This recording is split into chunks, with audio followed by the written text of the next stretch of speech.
Estamos em pleno Vale do Bestança, mais propriamente na aldeia de Pias, uma das aldeias mais pitorescas de Sinfãs. No fundo do Vale Encantado, o sol joga com este lugar às escondidas. De manhã, desce lentamente pela encosta poente e à tarde, sorrateiramente escapa-se pela encosta voltada para o nascente. Pias terá sido uma povoação importante e atrativa para todas as classes sociais, apresentando um património riquíssimo, como se pode constatar pela existência de importantes casas senhoriais, ruas em granito, levadas de água, um relógio de sol, alminhas, 2 capelas, recentemente o Centro de Interpretação do Bestança e ainda o Parque de Lazer de Pias. Esta aldeia, banhada por um rio de uma beleza infindável, imprescindível para fazer girar as mós dos antiquíssimos moinhos, é um verdadeiro baú de tradições e também uma referência mundial a nível turístico. O ano está a terminar. O cortejo do enterro do Ano Velho já começou pelas ruas da aldeia. A população, acompanhada de um suposto padre, de tachos e textos, transporta numa padiola o Ano Velho feito de palha de centeio. O desfile terminou junto à porta da Capela do Outeiro, local onde se tocou o sino a rebate. Já no dia de Ano Novo e no final da missa, o grupo encarregou-se de transportar o Ano Velho até ao meio do lugar e o mesmo vai ser queimado. Mas as comemorações não ficaram por aqui. No final, os rapazes solteiros do lugar construíram as deixas para as raparigas solteiras e vice-versa. O novo ano começou com grande animação. Os festejos do enterro do Ano Velho e as noites longas de cantares de janeiras já terminaram.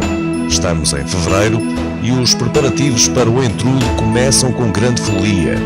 As semanas dedicadas à comadre e ao compadre são aguardadas de forma especial. As raparigas tratam de fazer o compadre, que terão de exibir aos rapazes, e já eles construíram a comadre, ambos bonecos de palha e trapos.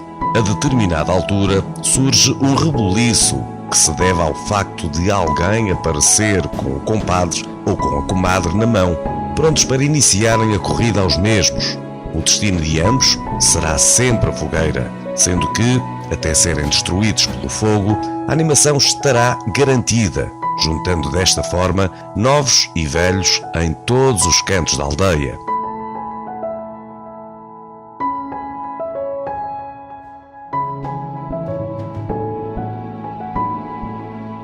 Há ainda outro ponto alto em Pias já a ser preparado, o touro. Homens que previamente se voluntariaram são cobertos por mantas, colocam-lhes uns chifres no cimo da cabeça e uma cauda na traseira e são guiados até ao terreiro onde o desfile já terminou e a população aguarda ao som de música popular.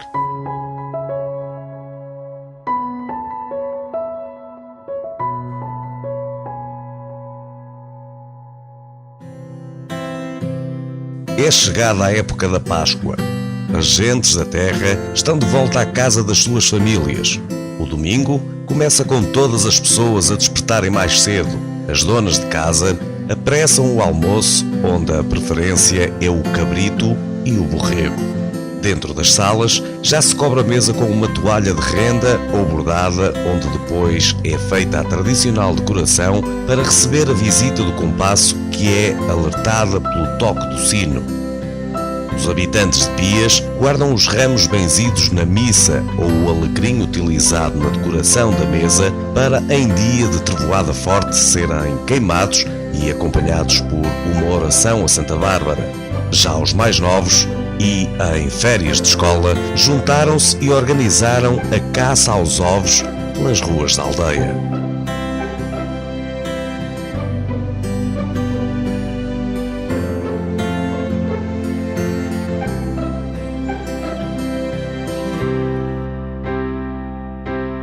Estamos no segundo fim de semana de julho e a festa da aldeia vai começar. Os bombos anunciam a festividade bem cedo no sábado. Toda a aldeia já está decorada a rigor e as ruas estão cheias de gente. Mais próximo do largo da festa, já estão as doceiras a vender o doce da Teixeira e os bolinhos de manteiga, também conhecidos por matulos. À noite, o bailarico abrilhanta o adro da capela de Nossa Senhora do Sagrado Coração de Jesus. Aos primeiros raios de luz de domingo, ouve-se foguetes. É alvorada. A banda de música perfila e ao cimo da povoação, na estrada, e pelas 8h30 da manhã, inicia o caminho em direção à capela. Foi um fim de semana de emoção que está prestes a terminar. Depois da missa e do sermão, seguem-se a procissão que dá a volta à aldeia, passando junto à ponte. À frente, seguem-se as bandeiras da capela e da paróquia. Atrás, vêm os andores, com a padroeira em último lugar. No final, vem a banda entoando acordes apelativos. A alegria das famílias esteve bem presente.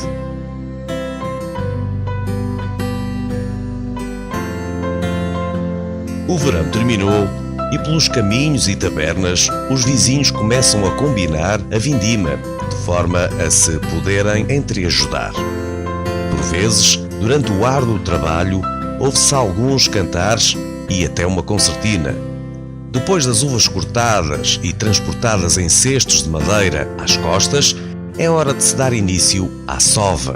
O vinho é pisado, por norma 1h30, até que a grainha se solte e flutue na superfície.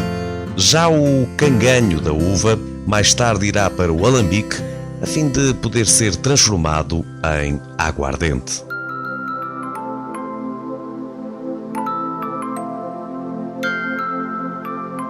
Esta é uma aldeia de trabalho, mas, sobretudo, de alegria. Uma nova tarefa vai começar.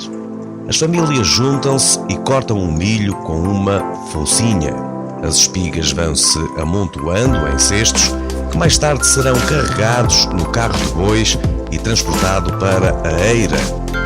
Ali, juntam-se novos e velhos para começarem assim a desfolhada, cantando e tocando de forma entusiasmada. Os jovens estão ansiosos por encontrar o milho rei, para poderem dar um beijo ou um abraço ao namorado ou namorada, amigo ou amiga. Para o poder fazer, tem apenas que gritar bem alto: milho rei. Esta é uma oportunidade única para se aproximarem fisicamente dos rapazes ou das raparigas. Chegou o outono e a brisa fresca começa a surgir repentina. A tarde do magosto está a começar. Há que acender uma pequena fogueira no terreiro de Pias, com a caruma apanhada no outeiro e de seguida preparar as castanhas e o vinho. Novos e velhos correm uns atrás dos outros para ver qual fica mais enfarruscado.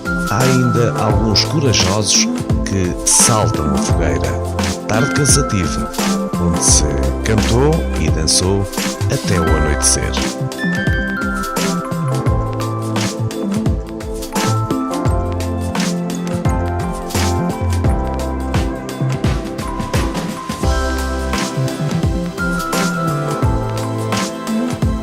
Quatro homens foi o número necessário para a matança que irá alimentar a família ao longo do próximo ano.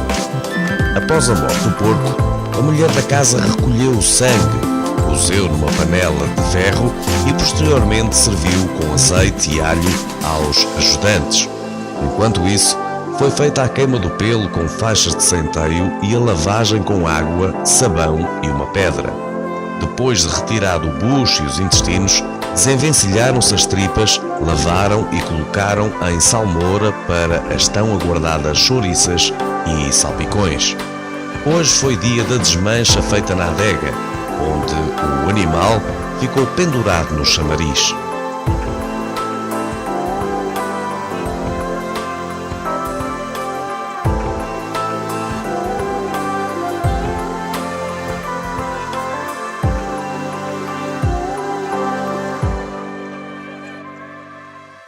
Assim se passou o ano que está prestes a terminar. No centro da aldeia já foi preparado o presépio de rua com as figuras tradicionais. Dentro das casas as lareiras já estão acesas. Nas mesas não faltam rabanadas, aletria, filhoses, formigos, bolinhos de chila que foram preparados pela dona da casa enquanto o homem alimentava o gado. A ceia será batatas cozidas com bacalhau, acompanhadas por tronchudas. No final, os mais velhos recordam outros tempos, enquanto os mais novos jogam ao rapa, com pinhões, às cartas, ao par e pernão, até ser hora de colocarem o sapatinho na chaminé para o menino Jesus. No dia seguinte, a comida é bem generosa e normalmente feita no forno a lenha. São momentos de grande calor humano e que aquecem este inverno gelado.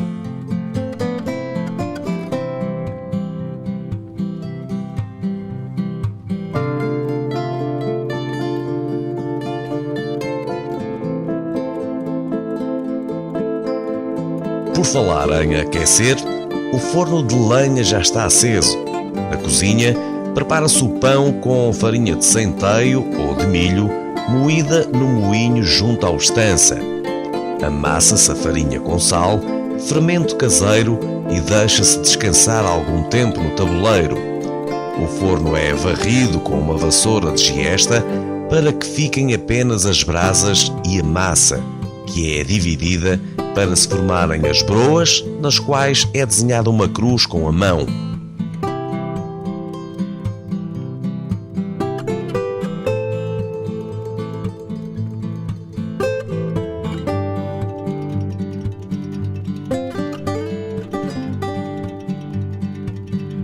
O ano terminou, mas as raízes da minha aldeia continuam a crescer, tornando a sua história cada dia mais especial.